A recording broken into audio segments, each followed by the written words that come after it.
В ходе моего недавнего визита в Китай заключены многомиллиардные соглашения с компаниями мирового уровня. Одна из таких компаний участвовала в строительстве глобального технополиса Шэньчжэнь и будет непосредственно задействована в реализации проекта Алатау-Сити. Следующим шагом должно стать создание прочной институциональной основы Алатау-Сити. Необходимо в течение 10 дней подготовить проект указа о предоставлении городу специального статуса с прямым подчинением правительству. Затем в течение не более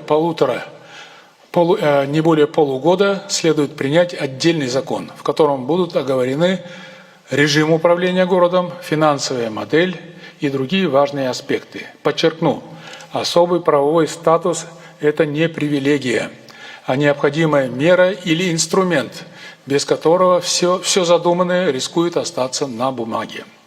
Алатау-Сити должен стать первым полностью цифровым городом региона, от применения технологий Smart City до возможности оплаты товаров и услуг криптовалютами.